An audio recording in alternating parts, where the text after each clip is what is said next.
Hey guys, you are watching In Review from JoshG.tv. I'm your host, Josh Gary, and this episode of In Review will be talking about the video game Assassin's Creed 2.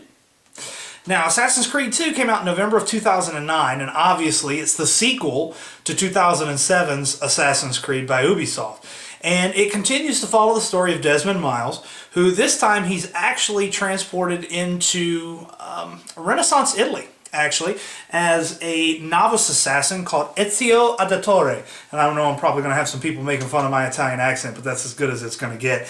The nice thing that I like about this game is in the first game, you are already a master assassin. And the way they handle the story of you learning your tricks was a little off-kilter. In this one, you start off as a guy who's not an assassin, and he learns the tricks as the years progress.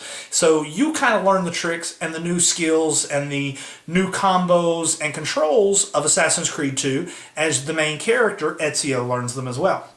Now, it's set in the late 1400s, and it spans a couple different decades, where you'll play for in-game 6 months, and then 2 years will pass and you'll get the next memory and so on. So it's a lot of content of this game, and you go to Florence and Venice. You get to go to the countryside. You get to see a lot of these famous places in Italy in graphical form. One of the things that's returned with Assassin's Creed 2 is the puppet controls, where you have one button that controls your head, your eagle vision, your look, and then you have one button that is your offhand for, punches and grabs, and then you have a button that is your weapon hand, and then you have your feet button. The free running is back. My personal opinion, I think the free running doesn't work as well as it did in the first one because of the architecture. You have a lot of intricate carvings, and just the way the general architecture of Renaissance Italy is done, I don't think plays to the free running as well as some of the mud huts and type that you had in the Middle East from the first Assassin's Creed. One of the new things for Assassin's Creed 2, some of those guys that like pretty much just running around and killing people, you'll like this. You have disarm combat, which a lot of times it's better to go into a fight without a weapon, because in this new game you can, let's say a guy comes at you with an axe, you fight him unarmed, you can take his axe, proceed to kill him with the axe.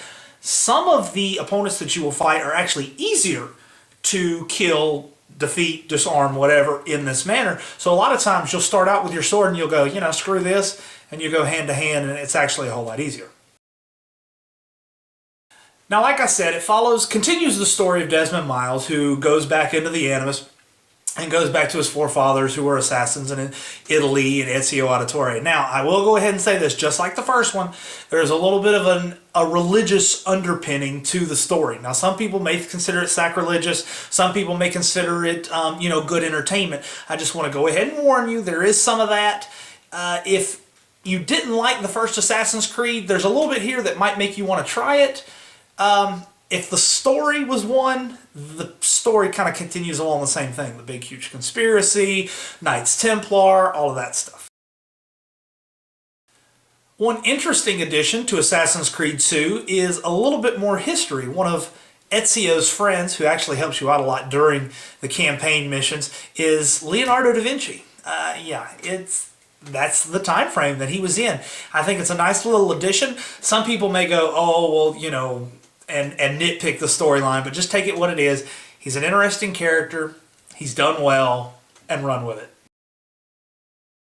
Now, for all you achievement whores out there, you might be a little disenfranchised. There's not as much collecting in Assassin's Creed 2 as there was the first one. You do have these feathers that you have to collect, and you do have to collect 100, and yes, they are as hard and as frustrating and aggravating as the flags were from the first one, but you can use your eagle vision and they kind of glow with the little glyph writing and a little bit of a blue glow, so they're a little bit easier to find than the flags from the first one, but you still have that hunt and peck kind of searching going. They're statues, you only have to find I think maybe 6 or 8 of those. Those are pretty easy, and it's not as much, but it's still there. Now, at the time of the review, there are 2 DLCs that are available for Assassin's Creed 2. You've got the Battle of Forli, and you also have the Bonfire of the Vanities, which, if you've played the game, there's a gap between a major I don't want to spoil it. Major parts of the game near the end, there's some parts missing, and this fills in those parts. I haven't been able to play those yet, but they're pretty much the same fare. There's really no achievements. It's a lot of combat. It doesn't really progress the story anymore. You don't have to have the DLCs to get anything more out of Assassin's Creed 2 unless you just really enjoyed Assassin's Creed 2 and you just wanted more. Some of the big dogs in the industry gave Assassin's Creed 2 fairly good reviews. IGN gave it a 9.2 out of 10.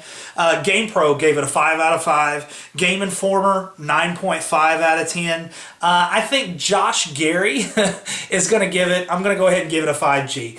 It is one that I do recommend. If you don't purchase, at least borrow from a friend or rent from Gamefly or one of these places that don't charge you late fees, because you're going to be playing it for a while. It has a lot of content there for you, an engaging story, historic, it's got a little bit of religious tidbits. There's also some little mini puzzles that are in there that are very interesting. Has its own little side quest and side puzzles that are, you just got to play them. I can't describe them anymore without breaking too much and giving any spoilers.